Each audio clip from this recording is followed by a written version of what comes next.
Queridos amigos, queridas amigas que nos acompanham nesse estudo online, nosso grupo de estudos Sueli Caldas Schubert, transmitido pela TV Mansão do Caminho. Nós aqui reunidos hoje entre os coordenadores Lincoln e Jussara, damos boas-vindas a todos. É sempre uma grande alegria quando nos reunimos aqui nessa sala virtual.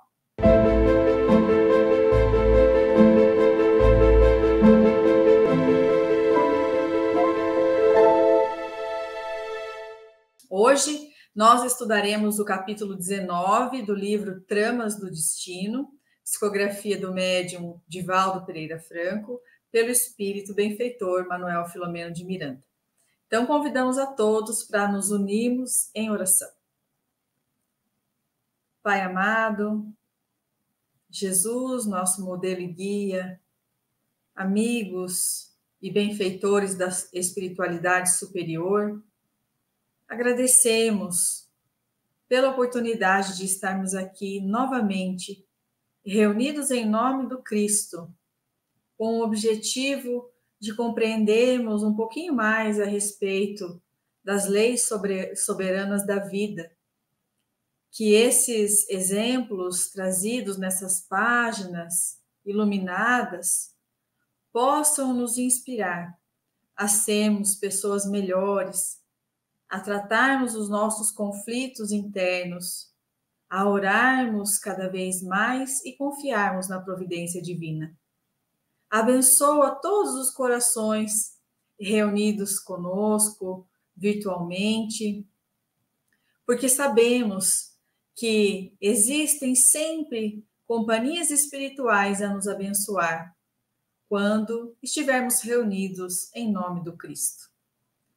Inspira, Senhor, os nossos coordenadores do estudo, para que conduzam a sua mensagem aos nossos corações e ao nosso entendimento. Muito obrigada, e que assim seja. Então, hoje nós traremos o resumo, né, como de habitual, e aí, posteriormente, passaremos a palavra para os nossos queridos Lincoln e, posteriormente, Jussara. Então, este capítulo 19 é um capítulo muito lindo, como todos os outros, em que o benfeitor Filomeno de Miranda vai narrando a respeito, então, da tentativa de suicídio de Lisandra, nos apresentando que a sua mãe e a sua tia, então, vão até o hospital, vão lá até o pronto-socorro para visitar a Lisandra e, coincidentemente, encontram o seu médico, né, o médico de Lisandra, o doutor Armando, que estava providenciando para que Lisandra ficasse num quarto ensolarado e também que ela pudesse repousar sem o tumulto e os inconvenientes dos leitos que ficam na enfermaria coletiva.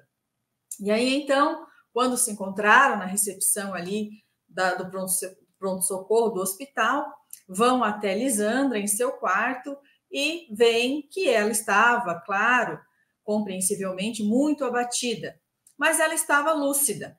E ela recebe a visita com grande emoção. O reencontro foi terno, foi silencioso, mas também muito comovedor. Então, eles estabelecem um diálogo entre a Lisandra e seu médico, falando a respeito dessa tentativa que, graças a Deus, não tinha sido frutífera, que apenas tinha sido uma tentativa e não chegara a atingir os objetivos finais do suicídio, e levando a ela, então, mensagens de estímulo. E aí, então, percebeu-se que a sua mãe, a dona Artemis, estava visivelmente dolorida, né? Eram lágrimas que ela continha diante da forte emoção de estar ali com a sua filha, né? Nós ficamos imaginando o coração de uma mãe nesse momento. E aí, então, o médico acena para a dona Artemis, ela se aproxima da filha no leito, segura sua mão, e aí a sua filha começa a chorar, né, com vergonha e muito encabrunhada mesmo pela situação toda. E aí a sua filha diz: perdoe-me, mamãe, perdoe-me. Ela explode debilitada. Eu não sei o que me aconteceu. Eu enlouqueci por dentro. Sabia o que estava fazendo e não sabia. Desejava me livrar de todos e de tudo, do homem que eu continuava a matar com o papai, sem o destruir, de quem eu já te falei, e não conseguia deter-me. Ó Senhor Deus, perdoai-me. E essas aflições condoíam a sua mãe, né? Que ela estava impedida de falar naquele momento diante a carga emocional que ela carregava. E aí, então, o médico vem, fala algumas palavras de consolo, de estímulo, e então encoraja a sua mãe a se aproximar mais um pouquinho e a falar. E aí a sua mãe diz: é verdade, Lisandra, não sou eu pecadora com quem a perdoa, porquanto jamais me magoaria com você, porque ela pede perdão. Mas, sim, nosso Pai Celeste, que nos perdoará a fraqueza e a desconsideração ao seu amor. Como diz o doutor, o passado já não importa, porém sim o que iremos fazer a partir de hoje em relação ao futuro das nossas vidas. E ela pergunta: você tem pensado em Deus, filhinha? Sim, mamãe. E aí ela olha para sua tia: você está bem, tia? E a tia responde: como que eu não estaria bem vendo você em franca recuperação? E aí ela também pergunta do seu irmão e pergunta de Cândido, né, do enfermeiro. Pergunta se foi Cândido que havia levado até o hospital. Então, ela pedia à sua mãe que levasse até ele o seu agradecimento e que estava pedindo desculpas pelo cansaço que ela havia proporcionado. E a mãe disse que ela mesma iria agradecer pessoalmente, né, ao enfermeiro tão prestimoso, o senhor Cândido. E aí, então, Lisandra se encontrava num feliz momento de desequilíbrio e lucidez mental. Com o consequente desmaio na tentativa do suicídio, ela se depara aguardando feroz e vitorioso, supondo-se em condições de prosseguir nessa nefasta perseguição seu inimigo espiritual, certo de que a arrastaria para as regiões ingratas, como resultado do suicídio que ele supunha irreversível. Ele, o inimigo espiritual, receava que o espiritismo abrisse as portas de libertação para Lisandra, e aí então resolve vitimá-la e conduzi-la após o trânsito do túmulo, como se o equilíbrio das vidas pudesse permanecer nas mãos da odiosidade e nas rédeas da alucinação. Logo, portanto, se afrouxaram os laços de Lisandra do seu corpo somático em exaurimento pela hemorragia, e o espírito dela, semi-liberto, se defronta com essa vítima algoz. Essa entidade estava transfigurada pelo ódio, que comburia as entranhas e a agredia moralmente, vigorosamente, ameaçando-a de inomináveis desditas. E a entidade dizia a ela: por que me abandonaste? Já te esquecesses de mim? Sou Hermínio, teu mancebo espanhol, miseravelmente assassinado pela tua desonra e pela tua selvageria e do teu infame companheiro. Olha-me bem, vê em que me transformei. Lisandra, então, aturdida entre as sensações do corpo que estava em luta violenta, sendo reestimulado pela assistência médica competente e oportuna, pelos fluidos com que o refazia o espírito da sua avó, Adelaide, e o pavor que lhe assomava, foi acompanhando naquela esfera de pesadelo a transformação que se operava no ser que a acusava acremente.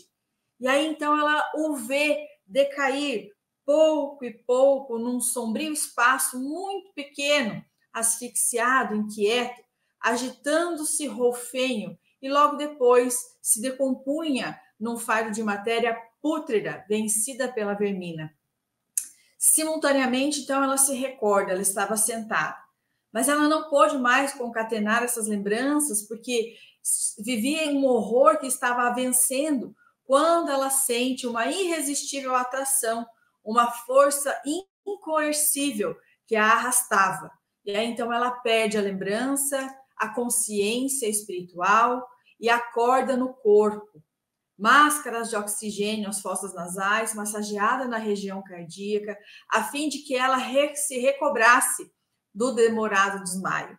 E sem poder, então, se conscientizar, ela abre os olhos e profere uma que outra palavra desconexa e volta a adormecer, sedada, para que ela pudesse se refazer. A providencial interferência da avó desencarnada foi capaz de afastar o seu terrível perseguidor, cuja sanha nefasta só não foi aplacada com o insucesso da operação suicídio por conta dessa interferência. Então, Lisandra, ela estava acalentando ali pelo pessimismo e pela rebeldia um falso propósito de fugir à própria vida, que mais se agravava ante a sua obstinação e refratariedade em recuperar-se dos desmandos ora perpetrados. Ela foi convidada diversas vezes para ouvir a mensagem do Cristo, mas ela tinha pensamentos prejudiciais, preguiça mental e, segundo o benfeitor, o hábito insano de fomentar e cultivar ideias ruins. Então, Lisandra agora ela conseguia discernir e compreendia bem ser a própria responsável pela sua infelicidade. Ela atenta ao semblante da mãe, que estava vincado por acicates implacáveis, rasgado pelas garras férreas do sofrimento, que colocara ácido nas feridas, sem uma queixa, sem uma blasfêmia, sem um estrugir de revolta. E ela fica nessas elucubrações, divagando nessas reflexões, quando ela então rompe o silêncio dizendo: por que sou tão infeliz? E aí a sua mãe, muito inspirada, vem tecendo considerações espíritas a respeito da realidade da vida, a respeito sobre a felicidade e o sofrimento, dizendo que a felicidade se encontra onde cada qual coloca o coração, conforme ensinou Jesus. Que se ela, Lisandra, colocasse as aspirações no prazer fugidiço ou no ouro mentiroso, nas paixões que ardem e se apagam breve, a sua ausência também produziria uma desdita. Mas, no entanto, se pensarmos na paz de consciência, na retidão moral, dever corretamente cumprido, como metas de dignidade e honradez, a aventura se estabelecerá no coração tranquilo. E aí ela vem dando uma linda lição de moral a respeito do exemplo de Jesus, que tanto sofreu e que tanto suportou tudo sem jamais reclamar, e que a felicidade não estava nas coisas, mas estava num sentimento íntimo, né? Que não resultava, então, do que se frui, mas do que se é e do que se faz, que não deveriam se queixar, porque a reclamação ela reflete a insatisfação pelo que temos, a traduzir a revolta de que nos consideramos defraudadores e, em consequência, injustiçados por Deus, que cada um recebe aquilo que merece, que nós deveremos plantar para colhermos bons frutos. E estão falando que, dando um exemplo, que se fechassem ali naquele quarto de hospital a janela, as sombras dominariam o recinto, mas se abrissem as janelas, reinaria a claridade. Então, que o sol do amor divino brilha para todos nós incessantemente.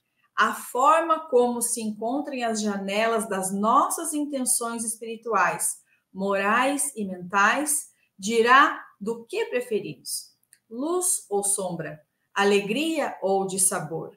E aí, então, o médico fica encantado com tanta sabedoria da sua mãe, da mãe de Lisandra, e ela diz que não se tratava de sabedoria, mas de conhecimento que ela vinha tendo contato através do espiritismo. A própria filha diz: mamãe é espírita. E aí, coincidentemente, né, tanto a dona Artemis quanto o médico vão chegar ao senso comum, ou a essa coincidência, que nós sabemos que não é coincidência, é a providência divina agindo, que ambos chegaram até a doutrina espírita, porque o médico também assim o era, por conta da intervenção benéfica de Cândido, o bondoso enfermeiro. E aí começam a dizer que, graças à pregação do evangelho que Cândido fazia, ele estava conduzindo muitas almas para Jesus, consolando muitos corações. E aí Filomeno de Miranda encerra o capítulo nos dizendo que a dona Adelaide, que é então a avó, né, de Lisandra, juntamente com outros amigos espirituais, inclusive os benfeitores que dirigiam a casa espírita a qual eles todos frequentavam, foram os fomentadores dessa identificação, exultando com o feliz desfecho do que se iniciara com perspectivas de desgraça à véspera. E aí, então, o médico, por fim, informa: daremos alta a Lisandra com mais 2 dias, se tudo prosseguir bem. Então, eu próprio a levarei em sua casa. Não há por que se preocuparem mais. Entreguemos os resultados a Jesus e deixemo-la agora repousar. Então, este é o resumo do nosso capítulo. E agora nós passamos para o nosso querido Lincoln, que vai iniciar os aprofundamentos. Saudamos carinhosamente a Gisele, a Jussara, que estão conosco neste momento feliz em que retomamos mais um capítulo desse estudo, desta obra grandiosa, entre tantas outras obras do nosso querido Manuel Filomeno de Miranda. Deixo a vocês já de início, aqueles que estão conosco nos estudos, minhas felicitações pelo novo ano, porque não pude comparecer à nossa primeira reunião do ano. Então, deixo agora as nossas vibrações de muito carinho e de muita paz a todos. Este capítulo, como tantos outros que nós lemos nesses estudos, são ricos de informações e estímulos a todos nós. Vamos falar um pouco a respeito da desdita, já que o capítulo traz aqui como título Felicidade Desdita em Nós. Vamos comentar um pouco a respeito de alguns aspectos da desdita, que seriam aqueles momentos de infelicidade. Depois, a nossa querida Jussara vai falar para vocês sobre a felicidade. Estivemos lendo dias recentes uma página no livro Liberta-te do Mal, de Joana de Ângeles, e ela gravou ali na introdução uma frase que me marcou e que traz para a gente uma amostra de como trabalham os espíritos nos mecanismos da nossa aprendizagem. Os conceitos se repetem em muitos momentos das experiências que eles narram e, apesar de serem repetitivos, não sobrecarregam a nossa forma de aprendizagem. E ela diz o seguinte: sabemos que um dos requisitos essenciais para a aprendizagem é a metodologia da repetição, a fim de que se fixem nos painéis da memória e nos delicados tecidos dos sentimentos as informações que se devem transformar em recurso para a sua vivência. Então, colocamos esta observação aqui para os queridos amigos que estudam conosco, quando vamos tratar um assunto, como faremos hoje, alguma abordagem sobre a obsessão. Mas isso eu já conheço. É verdade, muitos de nós já conhecemos o assunto, mas, como diz a mentora espiritual, na repetição desse assunto, ele vai gravando-se cada vez mais na nossa memória, de tal forma que aquilo que nós sabemos, gradativamente vai interferindo e fomentando a mudança do nosso comportamento e, portanto, um dia chegaremos ao ponto em que seremos aquilo que nós conhecemos. É desta forma e com esse estímulo que nós trouxemos esta observação inicial. Então, vemos aqui neste capítulo as narrativas do mentor espiritual, Manuel Filomeno, sobre as experiências difíceis que vive essa família, onde nós observamos um aspecto interessante, já de início, a reação de uma pessoa que teve uma tentativa de suicídio e que não foi bem sucedida. Como se sentiu ela?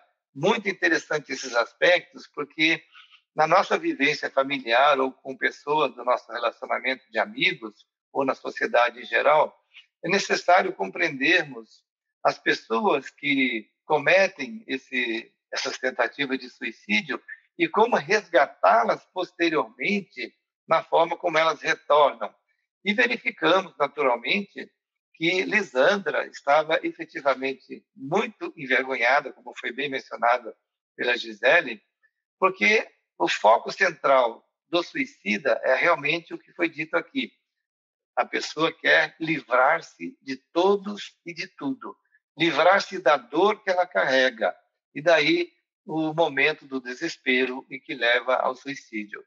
Então, a aflição dessa jovem, como está sendo informado a todos nós aqui, é um componente importante na nossa abordagem também com outros casos semelhantes, em que possamos dar alguma palavra de alento à pessoa que tenha tentado fazer isso. E ela estava muito preocupada, naturalmente, pedindo perdão à sua mãe, perguntou se o irmão dela, Gilberto, estava muito magoado com ela, e foi esclarecido pela Ermelinda que ele está no trabalho, mas ninguém está magoado com você. E falou uma frase que me calou muito, muito de perto. Ela disse: o amor que se magoa é puro interesse e não verdadeira afeição. Aí eu fiquei pensando, né, no contexto da minha família aqui, do meu círculo de pessoas, a quem eu considero muito valiosas no meu afeto, que eu as amo efetivamente, mas será que em algum momento eu estou guardando algum tipo de ressentimento ou mágoas em relação a essas pessoas? Então veja que uma frase que o nosso querido benfeitor coloca leva-nos a considerar a nossa maneira de agir frente a situações em que sejamos convidados a demonstrar o amor na sua plenitude. O amor, então, não guarda mágoa, porque se guarda mágoa, então não é um amor legítimo, verdadeiro, autêntico, e sim, talvez, uma afeição que se desenvolve por interesse.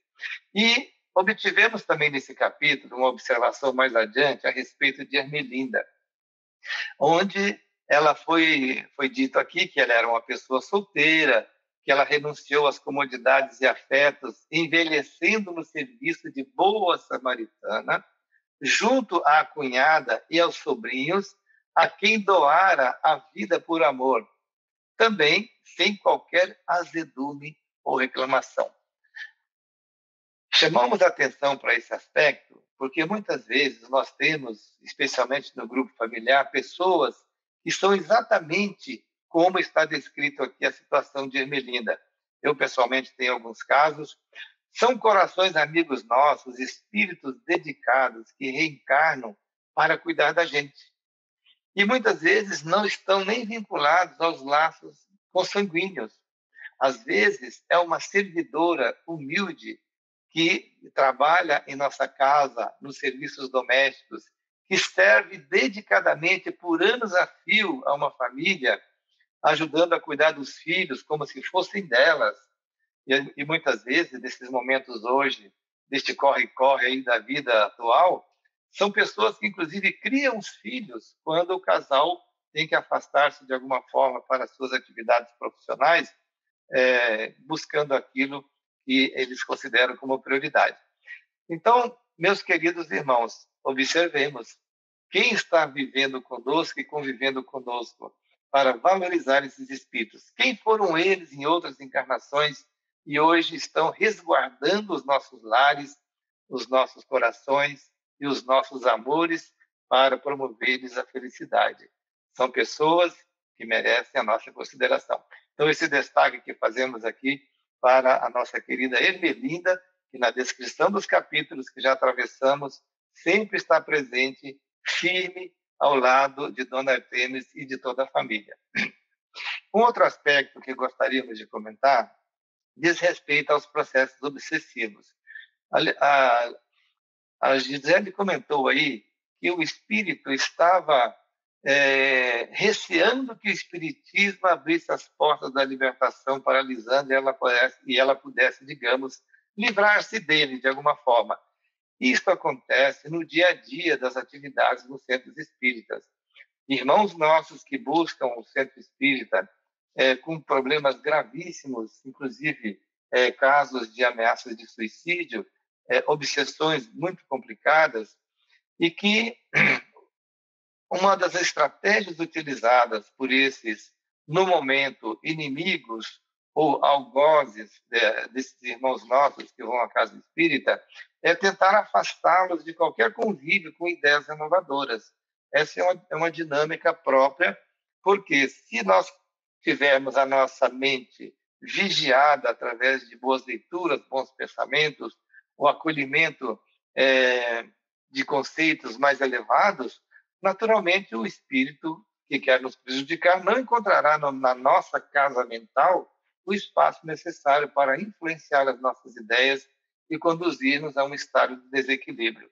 Naturalmente, sabemos que no capítulo 23 do Livro dos Médiuns estão ali todas as instruções para compreendermos os diversos aspectos ligados aos processos obsessivos, desde aquelas influenciações mais simples até as fascinações mais leves ou mais profundas e os processos de subjugação, como podemos verificar aí no caso da Lisandra, uma dominação do espírito sobre o nosso psiquismo, sobre a nossa vontade, conduzindo-nos, inclusive, a atitudes inadequadas e infelizes. E isso acontece porque, neste mecanismo de sintonia, nós muitas vezes damos preferência aos estímulos que o espírito coloca em nossa mente, mesmo porque não temos uma noção muito exata do mal que eles estariam fazendo sobre nós, ao invés de abrirmos a nossa mente para a inspiração superior dos nossos amigos espirituais. Isso pode acontecer com qualquer um de nós, não apenas com o vizinho que está ao nosso lado ou um familiar que já vive uma situação dessa. Todos nós estamos sujeitos a sofrer, de alguma forma, o assédio de nossos irmãos que preferem ainda viver nas trevas ou viver nas sombras da ignorância ou nas sombras da maldade, pode-se dizer, não é isso? E nós deixamos, como aconteceu nesse caso aqui de Lisandra, de observar quanta coisa temos à nossa volta que são verdadeiros convites da vida para que valorizemos tudo aquilo que nós temos e somos.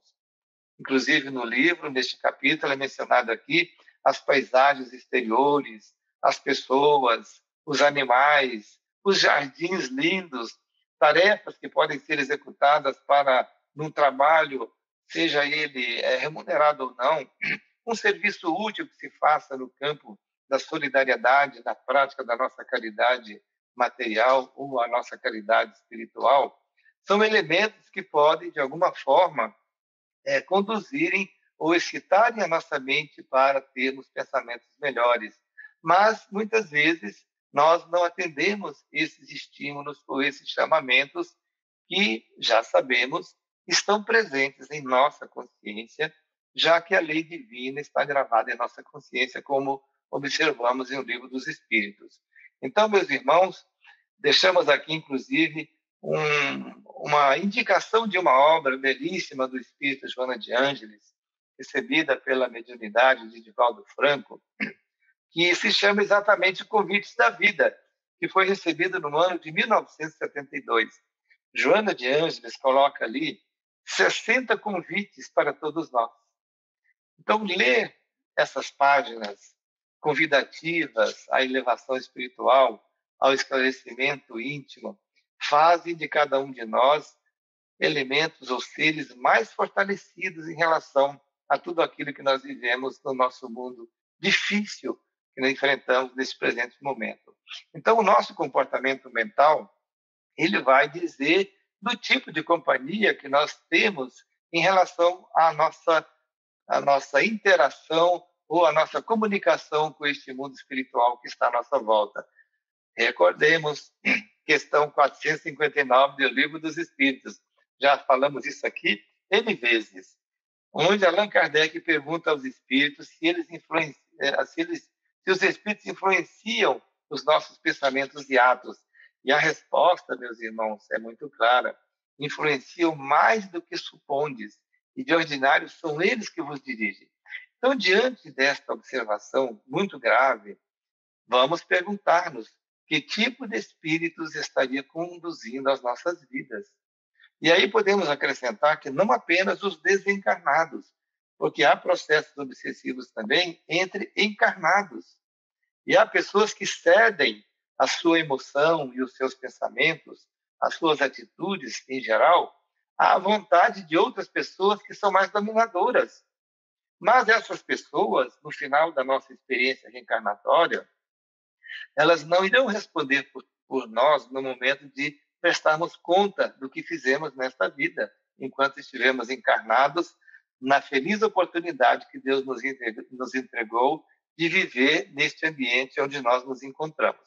Então, somos donos da nossa vontade, da nossa vida, do nosso destino, do valor que damos a nós mesmos, no sentido que damos à nossa vida. Mesmo que recebamos influências de encarnados ou desencarnados, as decisões que nós adotamos no sentido de termos uma vida em um caminho mais positivo e mais seguro para estruturar uma vida digna, ou os deslizes que nós cometemos, analisando erros ou percorrendo erros, ou paixões que são passageiras, isso depende de cada um de nós. O livre-arbítrio é um elemento que Deus colocou para todos nós, ele respeita as nossas decisões, mas fica bem claro nos ensinamentos de Jesus, que todos nós vamos colher mais adiante tudo aquilo que nós estivermos plantando no presente momento. Ou seja, é a lei divina de causa e efeito, onde cada um receberá de acordo com aquilo que está semeando. Então, esse é um elemento de decisão muito importante para as nossas vidas, na nossa relação com as pessoas e com também o mundo espiritual que está à nossa volta. Então, meus irmãos, nós vemos, então, pela narrativa desse texto, as dificuldades que aquela família enfrenta, e tomando como elemento importante aí, que foi mencionado também, o enfermeiro Cândido, que cuida tão bem dessa família, e foi orientando cada uma dessas pessoas, inclusive sem que uma soubessem a respeito da outra, transmitindo a eles elementos de conhecimento da doutrina espírita que foram gravando gradativamente no seio de cada um deles as ideias renovadoras que agora todos começaram a abraçar ou que passaram a abraçar. Então, Cândido, pode-se dizer, é um exemplo aqui do espírita verdadeiro, como foi reconhecido pelos próprios personagens deste livro. E falando a respeito disso, sobre a nossa condição de ser espíritas, que é um compromisso muito grave, digamos, porque ao adentrarmos a esta fonte luminosa do conhecimento espírita, que reaviva o Evangelho em nossos corações, trazendo a mensagem do Evangelho de Jesus, renovando o nosso conhecimento a respeito da sua mensagem, dos seus ensinamentos, explicando e esclarecendo a todos nós o verdadeiro sentido dos ensinamentos de Jesus. Quanto mais mergulhamos nesta fonte benfazeja, felicitadora e consoladora, libertadora das nossas prisões ainda da ignorância, mais nos tornamos responsáveis por sermos cristãos verdadeiros e verdadeiros espíritas. E o nosso mentor espiritual aqui da Federação Espírita do Paraná, Lins de Vasconcelos, trouxe uma mensagem através de Divaldo Franco no ano de 2022, em maio, que fala exatamente sobre isso. Ser espírita, chamando-nos a uma responsabilidade muito grave diante disso que nós estamos realizando, de estudarmos para vivenciar a doutrina espírita. E ele fala que, ante as perspectivas de lutas e sofrimentos que nós enfrentamos atualmente, porque essas lutas se organizam na esfera espiritual, na esfera terrestre, as bênçãos do Espiritismo constituem forças morais e recursos para nós enfrentarmos qualquer situação. Eis porque, diz ele, ser espírita neste período é um grave desafio que não pode ser desconsiderado, empenhando-se às resistências morais e às recomendações doutrinárias do nosso comportamento. Então, ser espírita nesses momentos de perturbação e calamidades, como o que enfrentamos nos dias de hoje, é um convite à ação do bem de qualquer tipo. Não importa se seja uma ação heróica, como os cristãos dos primeiros momentos, ou como as expressões mais eloquentes de médiuns ou espíritas que dão exemplos vivos da sua adesão ao Evangelho e à prática efetiva dele, mas nos mínimos detalhes nós podemos demonstrar o nosso vínculo com Jesus e a nossa fidelidade à doutrina espírita que nós abraçamos, desde as mudanças pequenas que vamos fazendo no dia a dia. Então, diz ele que é indispensável definir-se que ser espírita é manter atos dignos e correspondentes aos ensinamentos estabelecidos pela codificação kardeciana que mantém a doutrina dos imortais. Então, a doutrina não é nossa, não tem donos na Terra, é a doutrina dos espíritos. Tanto que o primeiro livro, a obra básica da nossa doutrina, é o livro dos espíritos. Então, a doutrina não pertence a nós em nenhum aspecto em relação aos poderes temporários que nós temos, por exemplo, nas estruturas do movimento espírita, sejamos presidentes de um centro espírita, ou diretores, ou dirigentes de uma federativa, ou de uma federação espírita brasileira, ou de instituições internacionais. Todos nós somos servidores da doutrina espírita, que é dos espíritos. Isso é muito importante para não permitirmos que vícios antigos que nós tínhamos quando transitávamos por outras denominações religiosas e que trazemos como tendências de muitas vezes ter uma certa sede ao poder ou um desvirtuamento do ensinamento límpido da doutrina, que possamos de alguma forma macular a mensagem deixada pelos espíritos. Vigilância, portanto, a todos nós que somos sempre aprendizes do Evangelho, para não nos deixarmos conduzir a qualquer deslize que possa comprometer a nossa consciência diante daquilo que nós nos comprometemos antes de encarnar, quando chegássemos às fileiras da doutrina espírita. E é um compromisso e foi um planejamento muito bem feito.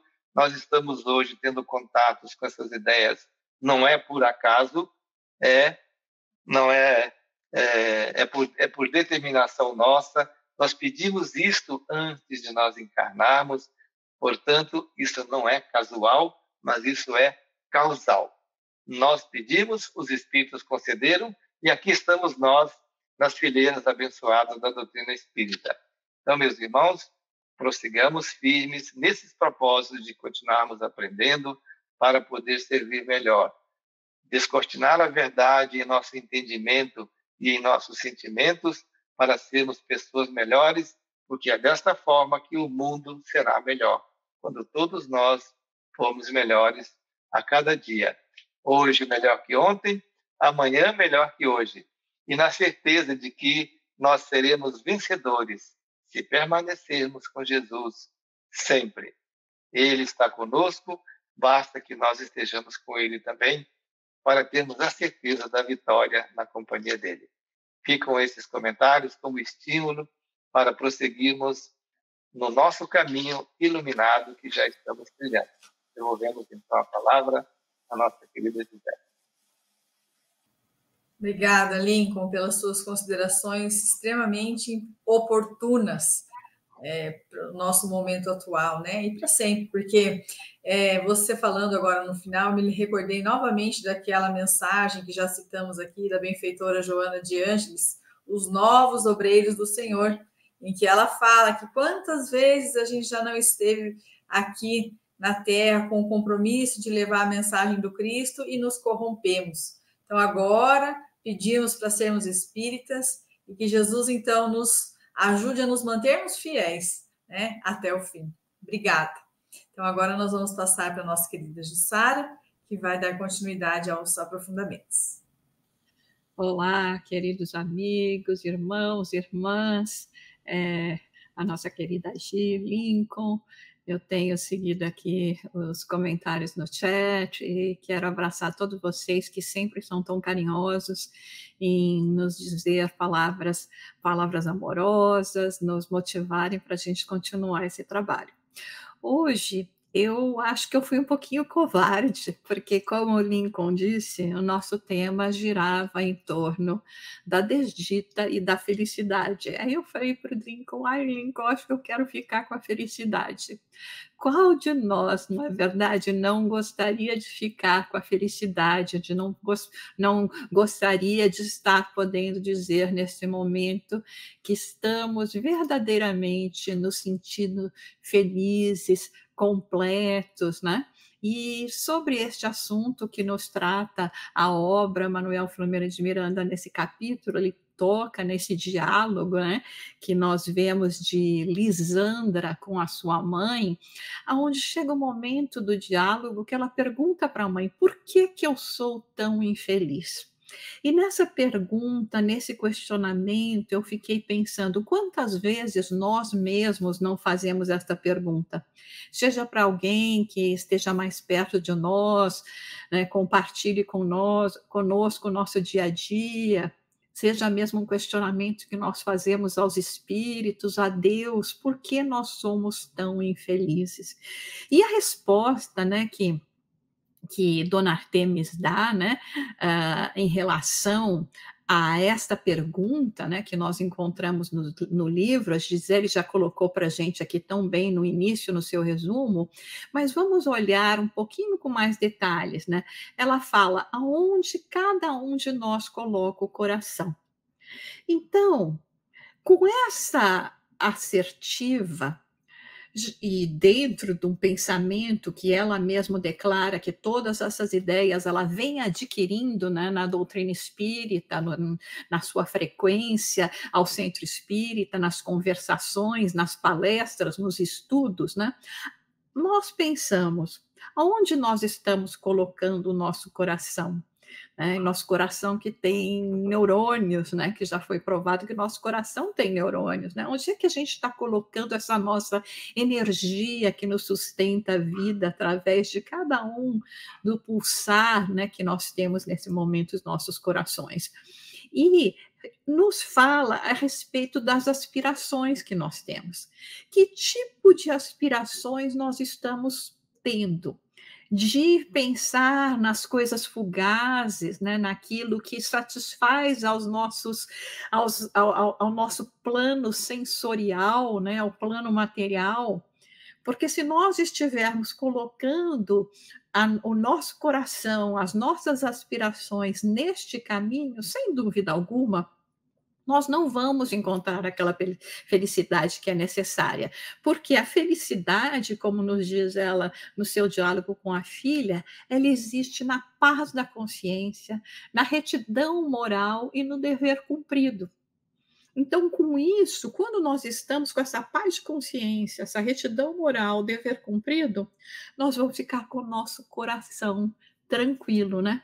E segue ela dizendo que quando a gente faz esse tipo de questionamento, né, quando pensamos por que somos tão infelizes, né, achando que nós viemos na Terra como se estivéssemos aí indo para um resort, né, para a gente só passear, né, desfrutar, né, aproveitar, né, a vida, mas ela diz que a Terra não é uma estação de férias, né? Isso eu estou usando as minhas palavras, né? Mas nos coloca como escola, que nós já conhecemos, como recurso aonde a gente vai encontrar os instrumentos necessários para que a gente saiba onde é que vai colocar o nosso coração e as nossas aspirações. Quando nós não fazemos isso, né? E esses diálogos que a gente está colocando aqui, vocês podem encontrar, né, no livro, no próprio capítulo, né? Eu ressaltei algumas palavras. Nós vamos encontrar recomeços difíceis. O que são esses recomeços difíceis? Seriam justamente as reencarnações que nós vamos ter que começar a trilhar tudo tudo novamente o que abandonamos em outras existências. Então, nós vamos conseguir essa felicidade. A felicidade é o nosso destino. O nosso destino é a comunhão com Deus, né? De sermos espíritos aperfeiçoados. Mas tudo isso depende de onde nós estamos colocando assim o nosso foco, né? Então ela segue dizendo que a felicidade não é o gozo que fruímos e não resulta do que a gente tem, mas ela é o resultado do que a gente é e do que a gente faz. Aí é difícil, né? Porque o que eu sou, né? Como é que nós estamos nos situando, nos colocando? O Lincoln colocou bem essa situação de que nós reencarnamos, vimos com uma roupagem nova, mas acabamos assumindo os mesmos comportamentos de antigamente. E não nos ocupamos tanto em nos purificarmos, em conquistarmos mais virtudes, em eliminarmos esses erros que já vimos há tanto tempo realizando. E isso não se dá apenas no campo mental, não adianta somente nós falarmos, eu sei que isso que eu estou fazendo não está certo, né? Eu não devia fazer isso mesmo. Mas aí a gente continua fazendo. Tem que ir para o campo do concreto, o campo das ações, né? Dessa forma, sempre que nós formos visitados pela diversidade, e desafortunadamente é muito ainda, né, nesse planeta em que nós vivemos, um planeta escola, né, um planeta que vem nos habilitar para que nós possamos, através do nosso esforço, né, realizarmos esse crescimento, ela nos diz, né, para que nós não nos queixemos. Isso também é uma fala que Joana de Ângeles repete em muitas de suas mensagens, para nós não nos queixarmos, né? Porque isso, neste caso, como nos coloca Manuel Filomeno na fala dessa mãe carinhosa, que isso reflete insatisfação, reflete revolta, faz com que nós nos sintamos injustiçados por Deus, quando Deus é Pai, é bondade, é amor, é misericórdia. E que cada um de nós recebe exatamente aquilo que nós merecemos, não o que nós achamos que merecemos. Até porque, muitas vezes, o que a gente acha que merece, que é tanto, acaba mais se transformando em um mal, um objeto de queda em nossas vidas, do que exatamente um motivo para nos fazer crescer espiritualmente. Esse conceito de felicidade, ele acabou sendo formalmente introduzido na Declaração de Independência dos Estados Unidos em 1776, quando Thomas Jefferson colocou, né, que consideramos essas verdades como evidentes por si mesmas, que todos os seres humanos são criados iguais, que são dotados pelo Criador de certos direitos inalienáveis, e entre eles estão a vida, a liberdade e a busca de felicidade.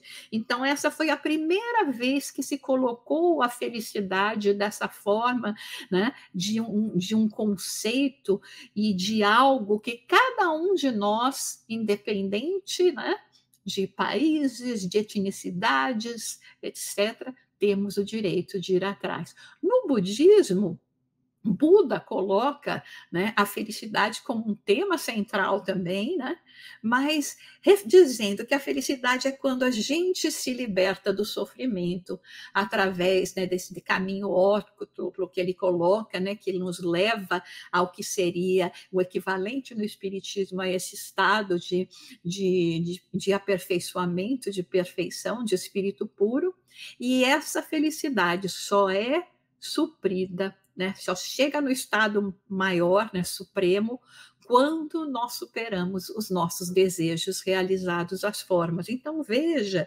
que, de acordo com o budismo, o nosso sofrimento ainda se dá pelo tanto que nós nos apegamos àquilo que não é o real, versus o que é o real. É aquilo que está além da forma que vai nos levar à felicidade. Já no catolicismo, né, o filósofo Tomás de Aquino, ele coloca, né, que o objetivo da existência humana é justamente alcançar essa felicidade, né? Essa felicidade que é abençoada. Mas aí a gente tem que ainda, né, existem discussões filosóficas imensas, né? Para que nós possamos pesquisar em toda a literatura que existe a respeito do que é felicidade. Mas, no nosso ponto de vista, aqueles que procuram viver uma vida mais espiritual, nós vamos ter, obviamente, conceitos diferentes. E Kardec nos coloca, né, como o progresso da humanidade tem como princípio a aplicação prática da lei de justiça, amor e caridade, que essa lei é fundamentada na certeza do futuro. Eliminar essa certeza seria tirar a sua pedra angular. Todo o restante deriva dessa lei, porque ela implica todas as condições da felicidade humana. Então, resumindo o que Kardec coloca aqui, através da orientação dos espíritos, é que se nós agirmos com justiça, amor e caridade, segundo a lei de Deus, não as leis humanas, nós vamos reunir todas as condições para encontrarmos e para termos essa felicidade que tanto almejamos.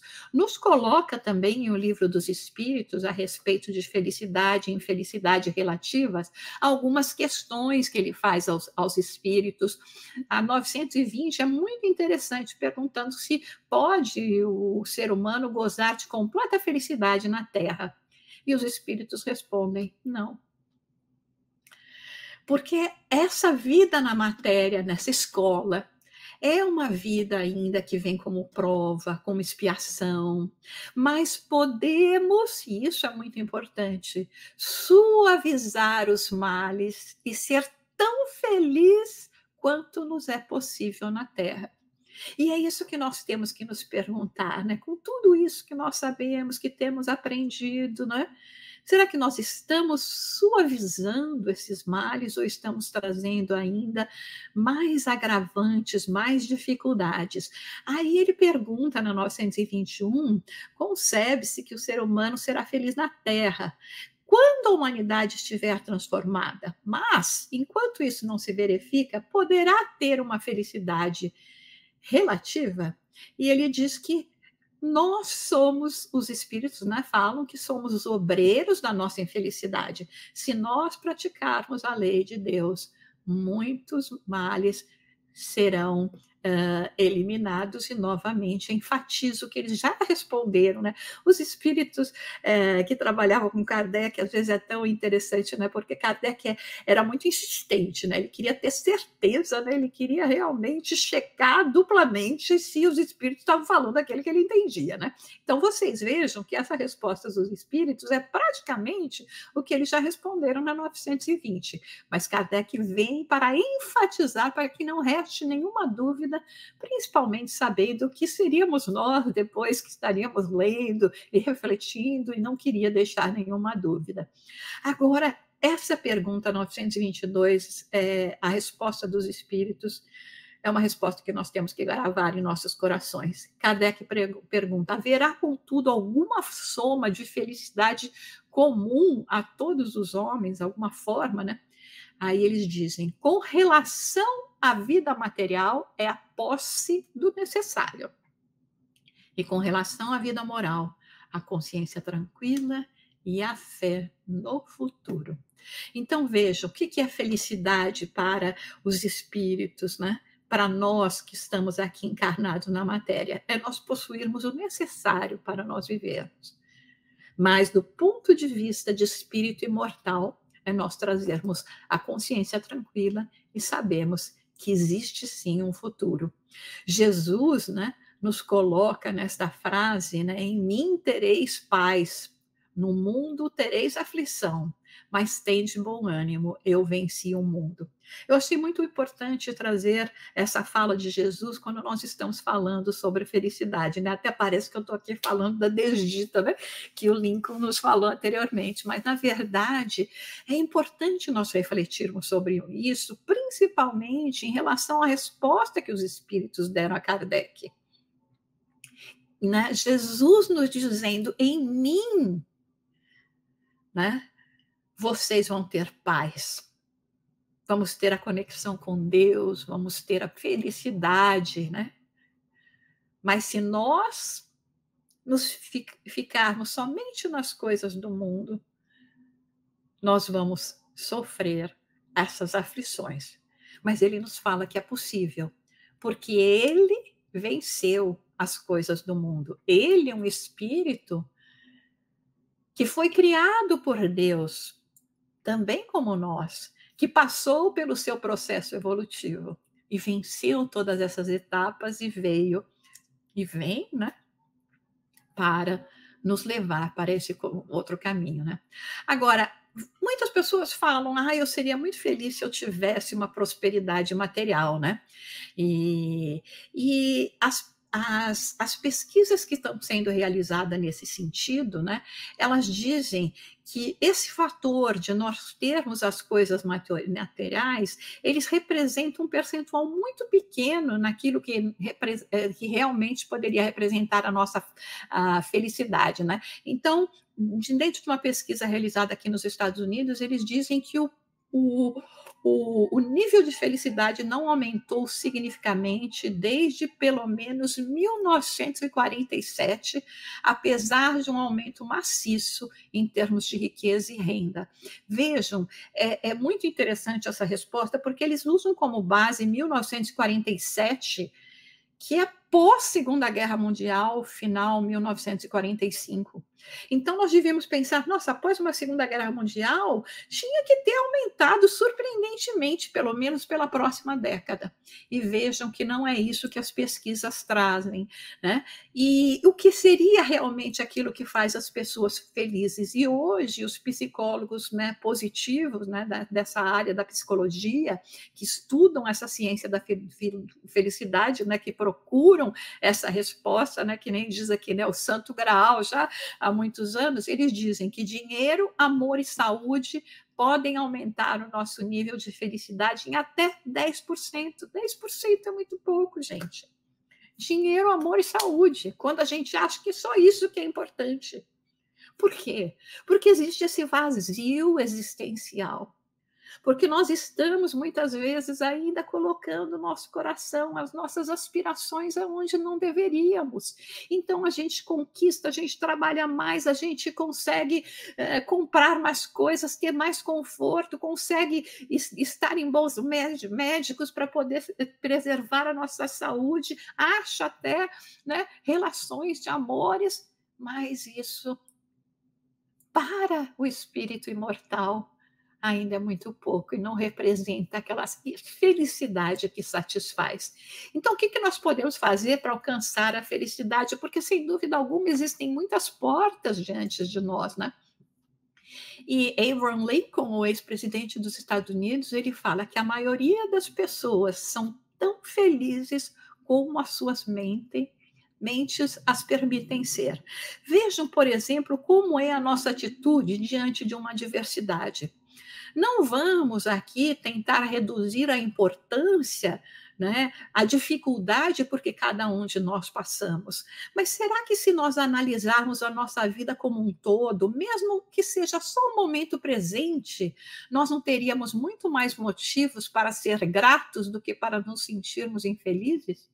E muitas vezes é aquilo, nós focamos naquele ponto escuro, naquilo que parece ser, que se agiganta assim perante os nossos olhos, porque é onde a nossa mente vai se fixar.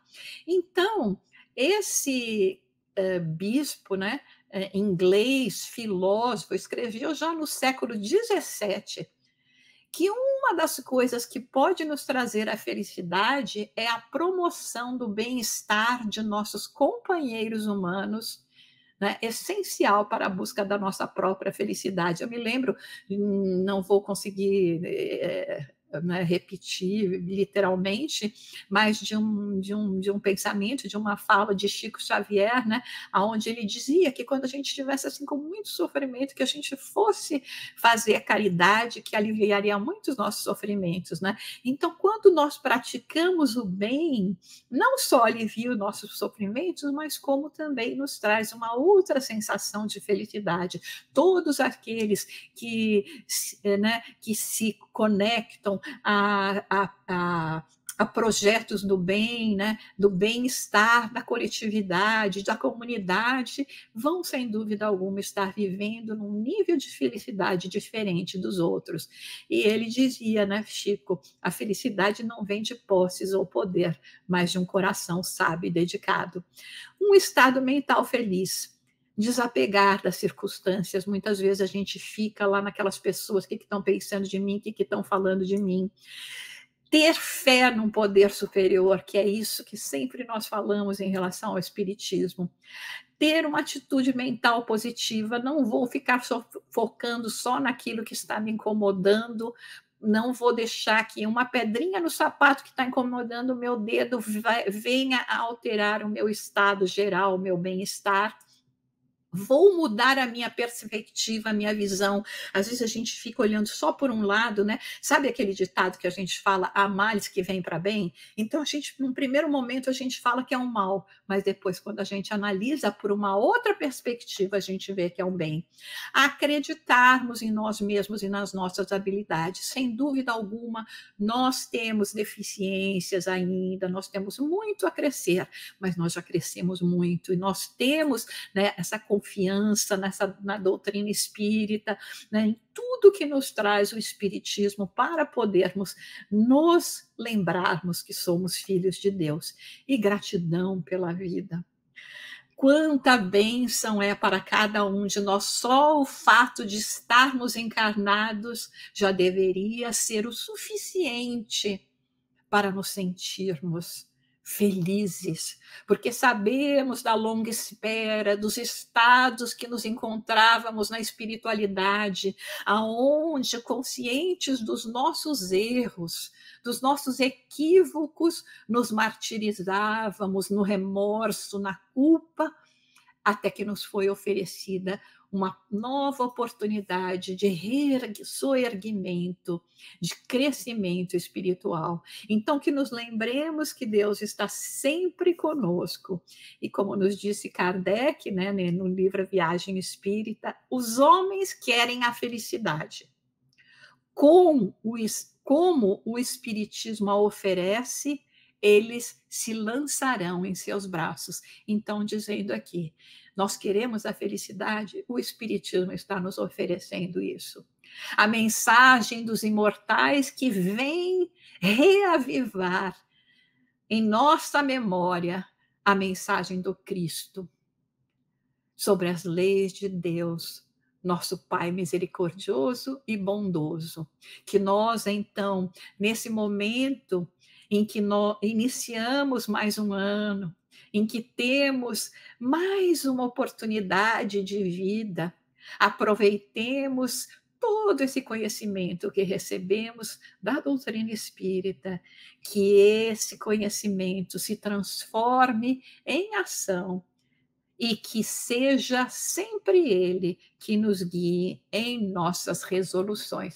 E só para a gente se divertir um pouquinho, mesmo que a vida nos ofereça limões, vamos fazer uma limonada e vamos todos desfrutar dessa limonada conjuntamente e falarmos sobre os nossos momentos de alegria, falarmos sobre a vida, falarmos sobre o amor do Pai e sobre tudo que nós recebemos, que representam bênçãos do nosso Criador.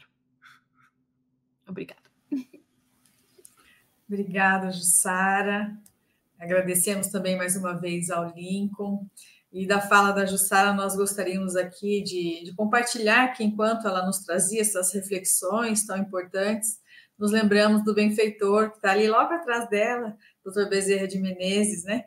E recebe, então, a visita de Celina no mundo espiritual, amando de Maria Santíssima, dizendo que ele poderia escolher, né, dentre as moradas do Pai, qualquer que ele gostaria de estar, esferas mais felizes, né? E ele disse que preferiria ficar junto aos corações humanos aqui da Terra, para que pudesse nos auxiliar a enxugar as nossas lágrimas, mostrando que realmente a felicidade está em servir, né, Jussara, como disse o nosso querido Mestre Jesus.